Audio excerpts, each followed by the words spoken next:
um desejo de vontade de potência que você não exerce. E aí vem aquela frase do Paulo Freire, né, para fechar. A educação libertadora, porque senão o sonho do oprimido é virar o opressor. Eu acho que Paulo Freire deve ter lido Nietzsche também. Salve pessoal, vamos para mais um React com o professor Xandão? Vamos reagir a um tema que eu gosto muito, filosofia, de um canal que eu também gosto, acompanho, Cortes da Sarjeta, e o título do vídeo é Nietzsche, Luz Salomé e o ressentimento do feminismo. Sem mais enrolação, bora lá pro vídeo. Senta o dedo no like antes. Foi. Ah, de novo essa pergunta. Cara, toda semana tem essa pergunta. Nietzsche seria incel nos dias atuais, já que ele tinha dificuldade com o sexo feminino? Cara, incel vai em puteiro? O Nietzsche chegou a ter sífilis, cara. O Nietzsche ia em puteiro, irmão. Então, você sabe, o Nietzsche frequentava um monte de cabaré, um monte de... Sei lá, chamou... Eu acho, tá, não tô muito por dentro do rolê incel, porque eu não sou incel, mas eu acho que eles vão em cabaré sim. Eu acho que eles não têm relacionamento duradouro com mulheres no nível da amizade e no nível de companheirismo, no nível de coleguismo. Então eu acho que sim, porque, porra, todo mundo tem que fazer sexo, né? E esses caras odeiam mulheres. Esses caras, por odiar mulheres e por não conseguirem se relacionar com mulheres, precisam recorrer a alguma coisa para fazer sexo. Então eu acho que eles vão sim em cabaré, vão sim em puteiro. E bem, a história de que o Nietzsche teve sífilis não é bem comprovado, mas sim, eu acho que dá para afirmar que ele teve sífilis. Eu talvez concorde com essa teoria. E bem, isso também não quer dizer nada, né? Porque eu já ouvi algumas fontes dizendo que o Nietzsche não era muito putão, não. E as poucas vezes que ele foi putão, acabou contraindo sífilis. Então eu acho que uma coisa não tem necessariamente a ver com a outra, tá? Ele pode ter ido no... Pô, quanta mulher aí engravidou na primeira bimbada que encheu o tanque? Pois é, velho. O cara também pode pegar sífilis na primeira bimbada que deu sem encapar o bichão. Por isso, encape o teu bichão, velho. Tanto para não ter uma gravidez indesejada, tanto para não pegar uma sífilis indesejada, ou enfim. Fato é que, ao que tudo indica, o Nietzsche não tinha muito relacionamento duradouro com pessoas, né? Ele era uma pessoa, ele era um sujeito muito introspectivo, um sujeito muito quieto, muito na dele, e, obviamente, isso acabou se espalhando para o âmbito amoroso, até porque ele tinha problemas com a mãe, né? Enfim, vamos ver mais um pouquinho. Eu acho maluco essa coisa. O Nietzsche era um incel, o Nietzsche era um incel. Incel? Bom, depois que ele tava com sífilis, talvez aí não deu mais, né? Mas... E outro, o Nietzsche não tinha dificuldade. Quer dizer, tá, a nível pessoal ele tinha. É que assim, o lance do Nietzsche, ele sabe. Assim, acho que primeiro a gente tem que considerar o seguinte, né, galera? O que a gente sabe da biografia desses filósofos e tal, sempre é uma coisa muito parcial. Então, assim, é muito difícil você pegar e dar uma lacrada e dizer que fulano era isso, aquilo, aquele outro. O que a gente sabe do Nietzsche é que ele era apaixonado pela Luz Salomé, e a Luz Salomé jogou ele na frente dos olhos. Isso é o que a gente tem. Bizarro, velho. O Nietzsche era apaixonado. Talvez eles até tenham tido algum tipo de relação, transaram uma vez ou outra, deram uma bimbada, fogaram o ganso poucas vezes, mas o fato é que o Nietzsche chegou a pedir Luz Salomé em casamento e ela disse não. Não sei se foi casamento ou se foi namoro, mas enfim, eu sei que a Luz Salomé disse não. E eles tinham uma relação próxima de estudos, de admiração e bem, é bem isso aí. A Luz Salomé jogou o Nietzsche na friend zone. E isso machucou muito ele. Né, isso machucou, isso gerou, e por isso que as relações são complicadas, isso gerou, mesmo esse desentendimento entre os dois, gerou uma admiração mútua. Porque o Nietzsche, quando falava de mulheres, e ele tá falando muito da Luz Salomé, o que ele diz é muito ambíguo. Não sei se o pessoal pega às vezes uns trechos, mas esquece de olhar o conjunto, né? E para quem não sabe, Luz Salomé, ela tem uma importância, inclusive dentro do campo da psicanálise. Se não me engano, a Luz Salomé chegou a trabalhar com Freud, ou em algum nível. Eu sei que ela é da área da psicanálise, e ela é bem referenciada na psicanálise, sabe? E ela escrevia também, tanto que eu acho que a ideia de amor fati, eu não sei exatamente da onde que veio o quê, mas a ideia de amor fati em Nietzsche dialoga muito bem com um poema da Luz Salomé. Deixa eu pesquisar aqui. Hino à Vida, Luz Salomé. Então, ó. Tão certo quanto o amigo ama o amigo, também te amo, vida enigma. Mesmo que em ti tenha exultado ou chorado, mesmo que me tenhas dado prazer ou dor, eu te amo junto com teus pesares, e mesmo que me devas destruir, desprendei-me-ei de teus braços, como o amigo se desprende do peito amigo. como toda força te abraço, deixa tuas chamas me inflamarem, deixa-me ainda no ardor da luta, sondar mais fundo teu enigma. Ser, pensar milênios, fecha-me em teus braços. Se já não tens felicidade a me dar, muito bem, dai-me o teu tormento. Cara, isso aqui é lindo, porque a ideia de amor fati do Nietzsche é justamente amor ao destino. Então, é porque o Nietzsche, claro, tem muita discussão sobre o Nietzsche e muita interpretação sobre o Nietzsche, mas o fato é que, ao meu ver, ele era um filósofo bem determinista. Nietzsche é um filósofo determinista. Porque Nietzsche bebeu muito nos pré-socráticos. Para Nietzsche, o mundo é finito fechado. Então, as possibilidades do mundo finito fechado são possibilidades finitas, não infinitas.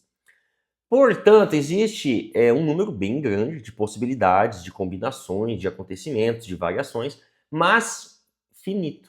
Ou seja, chega um momento que repete, porque não é infinito. E aí vem a ideia de eterno retorno. A ideia do eterno retorno significa, sim, a questão, a indagação moral, né? Poxa, será que eu gostaria de viver minha vida para sempre? Então, se não, é porque eu estou vivendo de uma maneira errada. Mas é mais do que isso. O apelo moral do Eterno Retorno é a superfície. O Eterno Retorno diz que as possibilidades são finitas. Então as combinações são finitas, portanto, existe o eterno retorno do mesmo. Existe uma espécie de determinismo no mundo. Um conjunto de forças, um conjunto de energias, tá, de impulsos que estão em choque, e aí explica inclusive a vontade de potência, e todas essas combinações são finitas.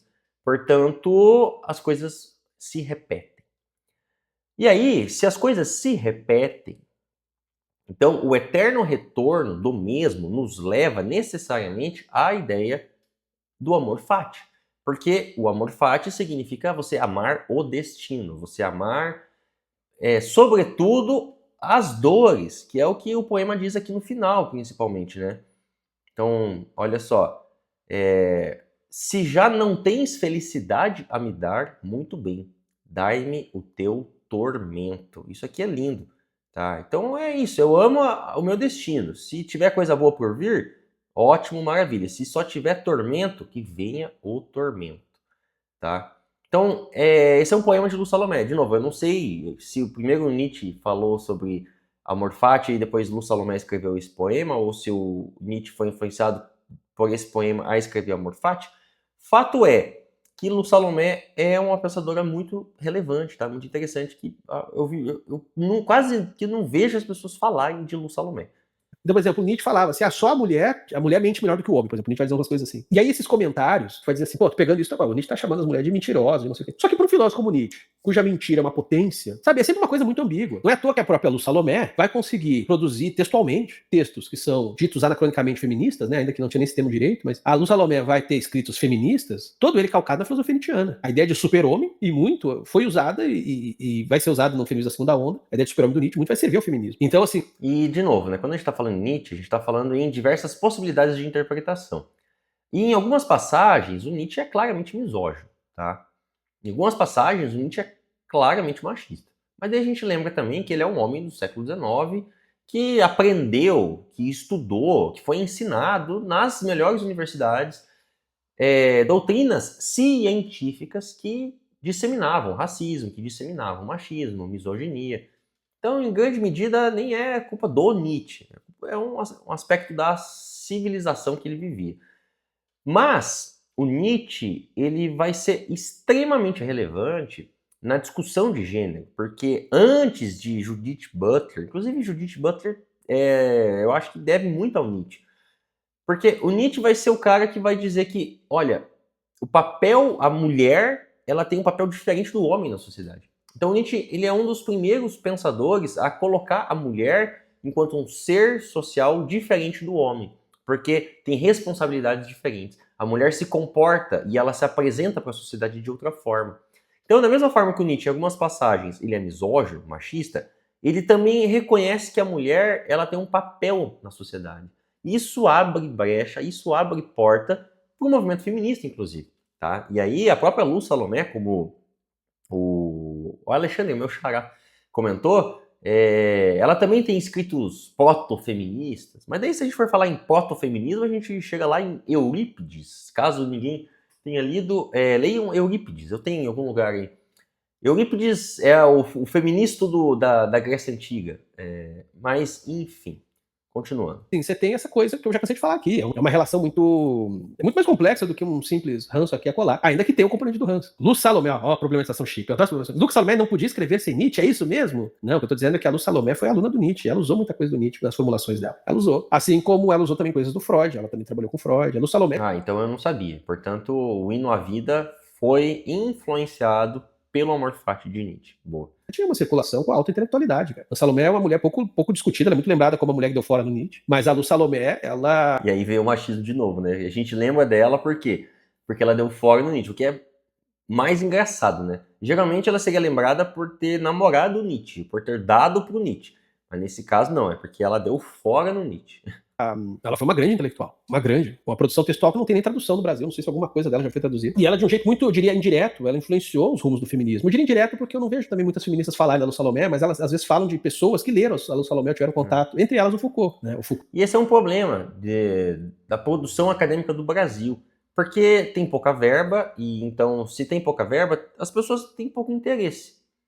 E aí, cara, olha só, no trabalho de tradução, que eu acho o trabalho mais brilhante de todos, você tem a obra inteira da Lu Salomé para traduzir, que quase não tem tradução, entende? E aí a gente não conhece porque não tem tradução. E isso não acontece com somente Lu Salomé.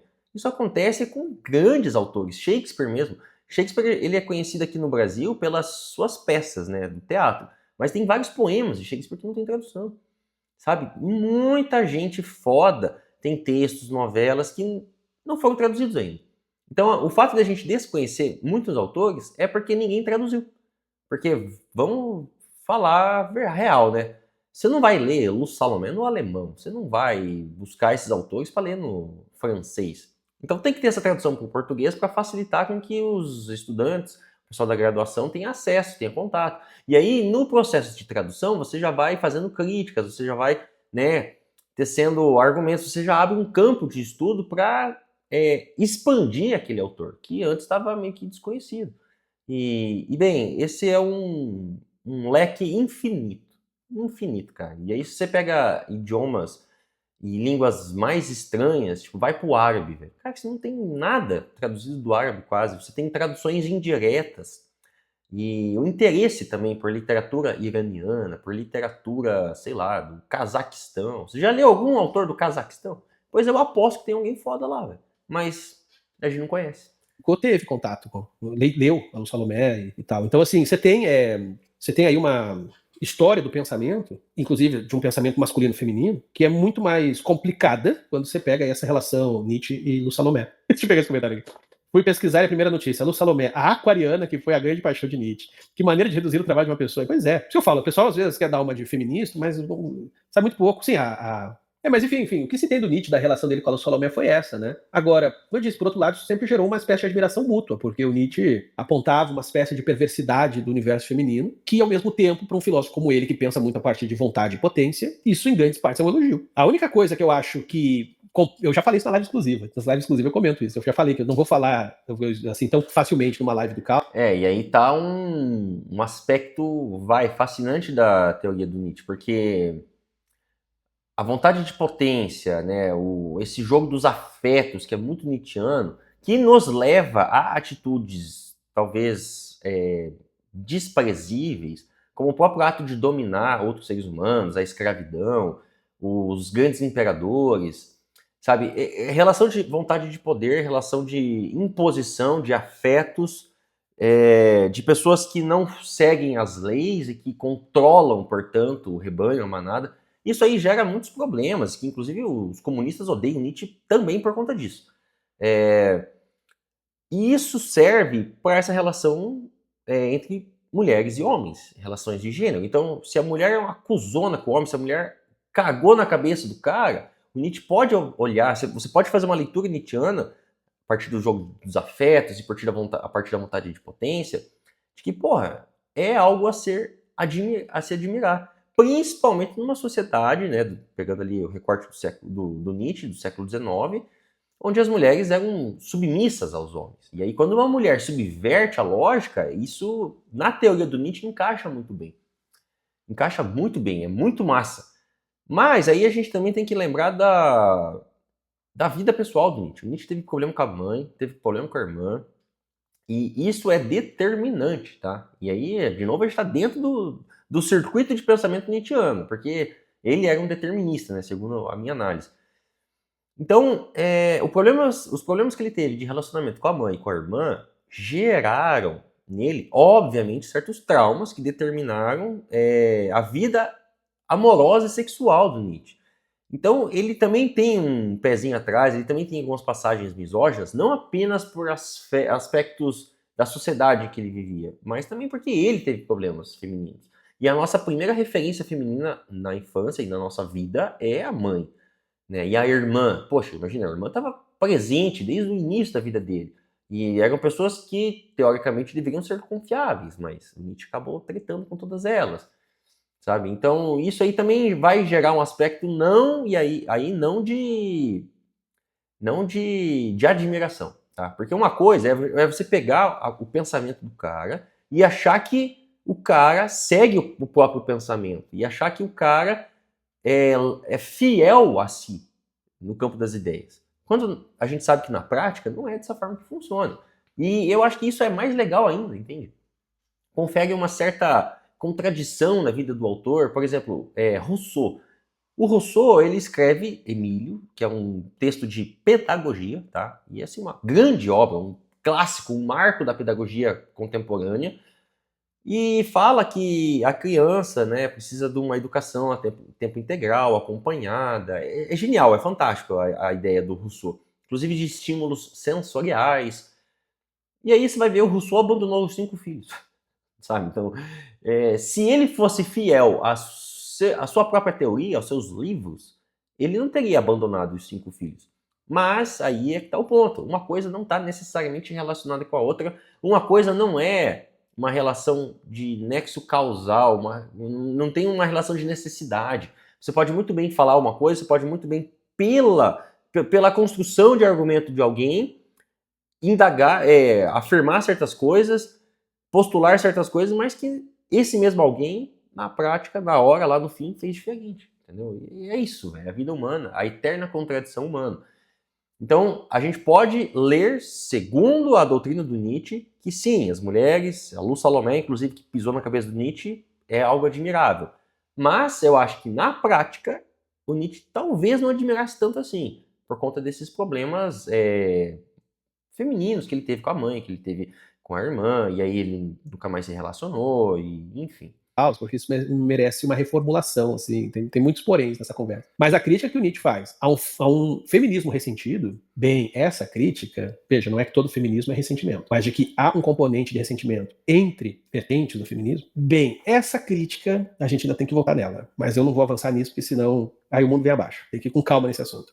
Mas aqui eu vou deixar essa provocação. Sem querer eu destaquei esse comentário. Puta merda, que merda. Deixa eu apagar aqui. Não, a Lu Salomé não era. Esse é o ponto. Pessoal, o papo é o seguinte, quando o Nietzsche fala do ressentimento, ele vai dizer assim,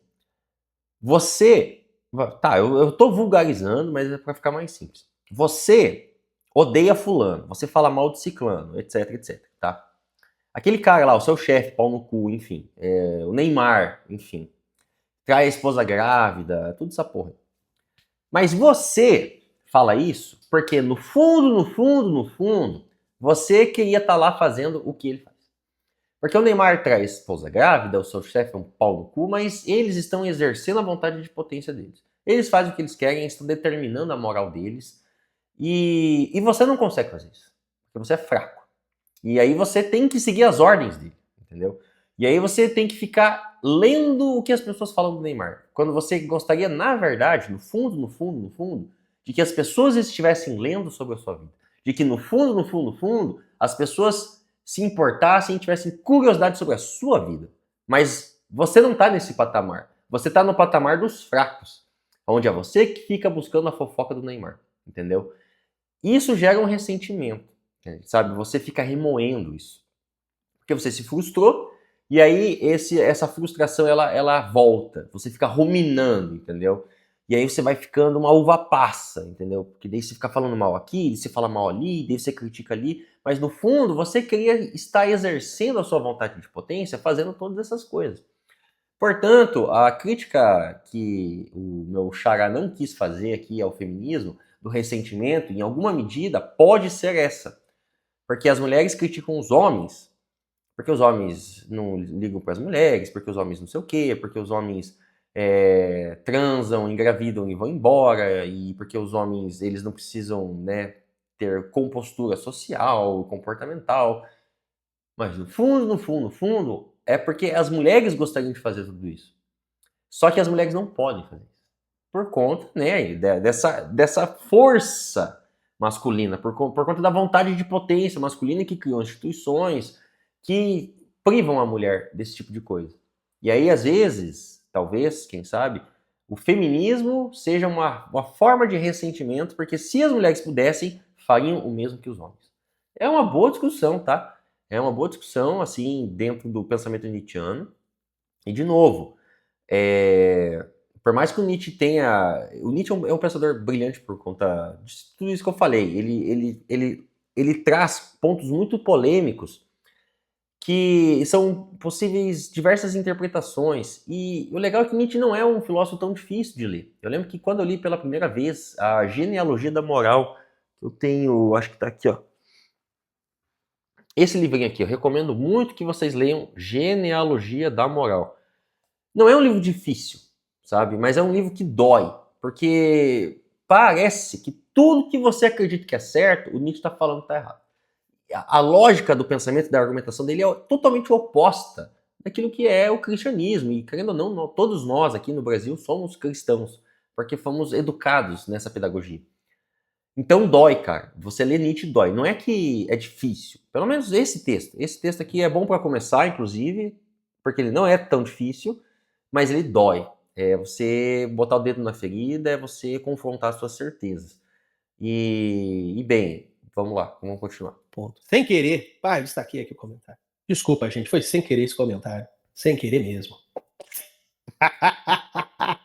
Não, mas só pra não Ele não falou, mas eu falei. Então senta o dedo no like aí, porque eu mereço. cair aqui, o cínico aqui. Não só feminista radical, mas todo ele. Não, todo ele não. Todo ele não. Inclusive, por isso que eu falo da importância da Luz Salomé. Vamos falar disso pra valer, então, já pra não ficar deixando em aberto, porque às vezes também dá ideia errada. A crítica que o Nietzsche faz ao ressentimento que o feminismo, e o Nietzsche tá olhando pro feminismo da época dele, o ressentimento do feminismo que o Nietzsche aponta, a Luz Salomé não discorda, tá? E o que a Luz Salomé vai colocar é algo que depois vai pautar muito o feminismo de segunda onda. O feminismo de segunda onda, ele vai estar muito consciente disso. Porque o que vai acontecer? Porque assim, o que o feminismo, né, vamos pensar numa espécie de figura, símbolo aqui do que a gente pode pensar, esse primórdio do feminismo, né? Virginia Woolf, que é a invenção de uma subjetividade enquanto campo político, né? Então, assim, são mulheres, isso não surge entre mulheres necessariamente operárias, pelo menos não aquelas que no primeiro momento conseguem formular essas discussões, isso vai parecer de mulheres que são de uma classe mais alta e que vão trazer como problema a relação que ela tem com os homens na sua vida, com os maridos, eventualmente com os amantes, com os pais, né? O pai com a figura do pai, né? Às vezes até mesmo da relação com o filho. Então, assim, você vai ter, num primeiro momento, toda uma discussão sobre como que os homens atrapalham, assim, ou não é nem a palavra atrapalhar, mas como que os homens muitas vezes trazem problemas para a vida de uma mulher. Acho que esse é o tópico. E um problema que está muitas vezes dentro de estruturas que a política não encosta, né? Ou seja, por exemplo, a família. A família não é do espaço público, não é da polis, logo não seria da política. Mas o que o feminismo muito vai trazer é dizer, olha, existe uma política, existe uma micropolítica, existe uma política da política privada. Privada não no sentido de privatizado, mas privado do espaço privado, do espaço íntimo, que precisa ser discutido. Então, acho que essa é uma grande contribuição que o feminismo traz. E que depois vai se estender em vários outros campos, né? Da gente começar a pensar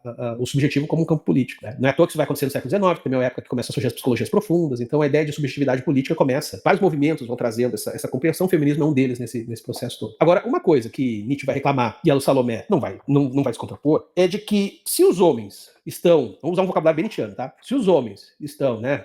Não todos, mas se homens, né, alguns homens, estão impedindo, estão se interpondo, estão de uma maneira apequenando uma mulher, reduzindo a sua potência, minimizando o seu vir a ser, por que essa mulher vai se importar com esse homem? Por que não se livrar dele? Claro que às vezes você não consegue. né? Estruturas de opressão. Mas por que dar importância? Acho que esse é o ponto, assim, bem Nietzscheano da coisa, né? Ou seja, por isso que o Nietzsche é um filósofo muito resgatável. Ele não vai concordar totalmente, inclusive ele vai ter críticas, mas ele vai resgatar essa ideia que veio lá do estoicismo, somente o estoicismo romano. Não é à toa que o Epiteto, né, filósofo estoico que nasceu escravo, já falava isso. O Epiteto, ele falava, cara, se você tá numa situação de opressão, você ficar incomodado e querer ser tratado com dignidade por quem te oprime, é você sofrer 2 vezes. Você já tá sendo oprimido, cara. Agora você vai ficar mendigando atenção dentro da opressão. Você tá sofrendo 2 vezes. Se você não pode se livrar dessa opressão, né? No caso do Epiteto, é bem óbvio, se você não consegue deixar de ser escravo, não fique pelo menos implorando a atenção do senhor. Ah, o senhor não gosta de mim. Claro que não gosta, ele já te fez escravo, irmão. E aí, nesse sentido, por isso que eu falo que a Lu Salomé não vai negar isso, ela vai dizer, cara, se um homem tá me escravizando, vamos pegar usar o mesmo vocabulário aí que eu já tava usando pra tentar deixar mais claro, se um homem tá me escravizando, eu vou clamar a atenção dele pra quê? Ah, eu quero que me trate bem, eu quero que me enxergue como uma pessoa. Por que eu quero, se você já é um merda? Se você é minha pequena, por que eu tô implorando por você me reconhecer? Eu preciso do teu reconhecimento? Eu não preciso do teu reconhecimento.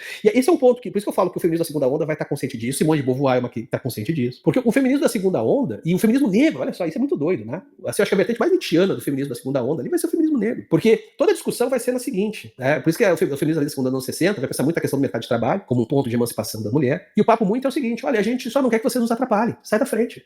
Não é implorar atenção, não é implorar reconhecimento. Ah, vocês homens têm que nos tratar bem. Não, só sai da frente. Só não atrapalha, tá ligado? Só não me atrapalha. Eu falei agora há pouco de ateísmo. Vamos levar isso pro campo do ateísmo. Eu não quero que eu não clamo que o religioso me respeite por ser ateu. Ah, você tem que achar super legal ser ateu, porque não, eu só não quero que você me atrapalhe, irmão. Só sai da minha frente. Se você não me atrapalha, tá tudo bem. Segue a tua vida, eu sigo a minha. Só não enche o saco. Então, assim, os feminismos da segunda onda, que é esse feminismo dos anos 60, que vai enxergar o mercado de trabalho como emancipação, que depois também vai se mostrar problemático, mas enfim, naquele momento, o mercado de trabalho ser um lugar de emancipação tinha muito a ver com isso. Eu não vou mais clamar a atenção dos homens, eu só quero ter a minha vida em paz. Que, inclusive, pode ser ao lado de um outro homem, tudo bem. Mas eu não vou ficar mendigando afeto, entendeu? Porque isso vai me corroendo por dentro, isso vai produzindo ressentimento. E esse ressentimento que o Nietzsche apontava no discurso de emancipação feminina do final do século XIX, repito, a Lu Salomé, em alguma dose, mesmo a Lu Salomé sendo uma ponte interessante e importante para o feminismo da segunda onda, o Salomé não nega isso. Então, por isso que eu falo, é uma discussão mais complicada. Claro que eu tô também sendo. O pessoal vai começar a trazer uma série de outros poréns aqui para problematizar, que também merecem ser problematizados, mas se eu falar, a discussão é mais complexa. E hoje você tem. Eu diria que o feminismo negro, e veja, eu não tô falando isso com condescendência, não. Eu acho que o feminismo negro e o feminismo interseccional, que é que você tem esses dois movimentos hoje, eu acho que eles são os mais. Mas eu acho mais o feminismo negro até. Eu acho que eles são os mais, assim, que mandaram a merda o ressentimento, né? Mandaram a merda. Não, pô, eu não quero. Vou me ressentir de macho. Não, eu só quero que não me incomode.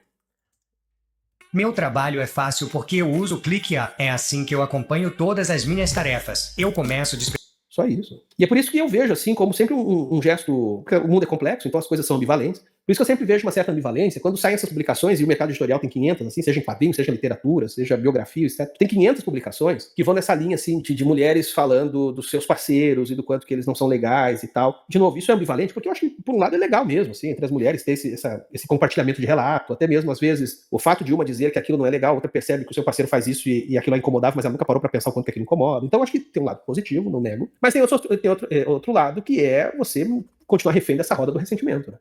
E aí a gente entra de novo no tema do amor fati, né? Do hino à vida. Vamos pegar de novo aqui o textinho?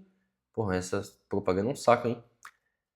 Se já não tens felicidade a me dar, muito bem, dai-me o teu tormento. Então é uma ideia de você aceitar de que as estruturas sociais são de tal forma que o homem está exercendo o seu poder sobre a mulher e que, portanto, a mulher não tem muito o que fazer, vamos aceitar, igual o Epiteto, né? Deixou de ser escravo, se libertou mesmo sendo escravo, na medida em que ele parou de brigar com o destino, de dar murro em ponta de faca, e aí ele se libertou do sofrimento, né?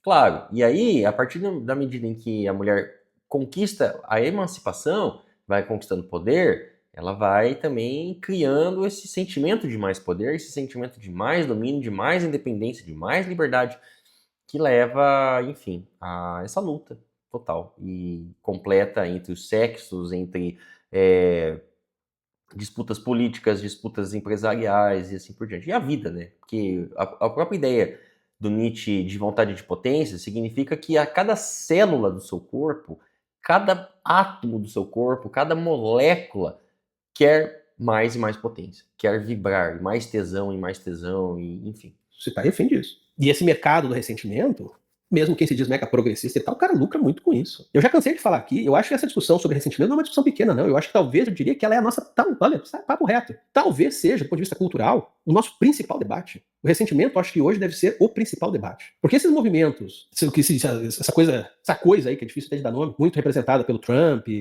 aqui o Bolsonaro, essa geringonça aí, isso tudo é muito atravessado de ressentimento. O ressentimento hoje é uma grande arena política, e progressistas e pessoas de esquerda também muitas vezes são embriagadas de ressentimento. Então você tem o ressentimento o tempo todo sendo acionado no campo político, fazendo com que pessoas se organizem, fazendo com que você tenha massas de eleitores, que muitas vezes ignoram completamente a realidade, porque o que interessa é o seu ressentimento, é o que está sentindo. Qualquer pessoa que ligasse ideia com o Cré ia ver que as propostas do Trump elas são inconciliáveis, inclusive, o que ele quer para os Estados Unidos não dá para fazer, mas votaram igual por quê? Porque estavam ressentidos. Por que os figurões do agro nos Estados Unidos votaram no Trump, com o Trump falando que ia elevar imposto, e eles falaram que não queriam que esses impostos fossem elevados, mas votaram ainda assim. Por quê? Porque são movidos por ressentimento. Então, assim, para tentar amarrar com tudo que deu início nesse papo, se a gente busca movimentos anti-opressão, e o feminismo, mesmo com todas as críticas e vertentes e problemas que o feminismo ou qualquer outro movimento político e teórico vai ter, mas enfim, se no radical do negócio o feminismo ainda é uma luta anti-opressão, eu acho que um debate que permanece atual e que já estava sendo posto no final do século XIX, é o quanto que o ressentimento também é uma opressão. E é preciso se livrar do ressentimento. Senão você não consegue nem produzir contraponto aos ressentidos,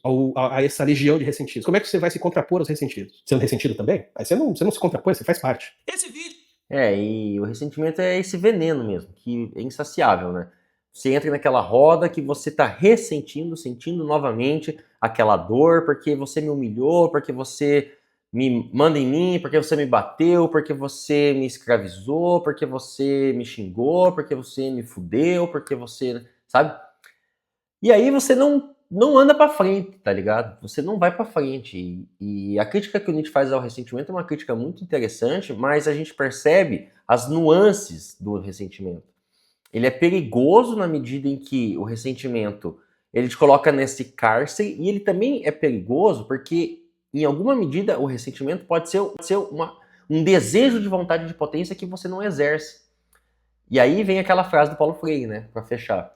A educação libertadora, porque senão o sonho do oprimido é virar o opressor. Eu acho que Paulo Freire deve ter lido Nietzsche também. Enfim, pessoal, se você gostou do vídeo, você pode contribuir com o canal aqui em cima, ou comprar os cursos do QR Code, ou simplesmente curtir, compartilhar e deixar o seu comentário. Um abraço e até a próxima.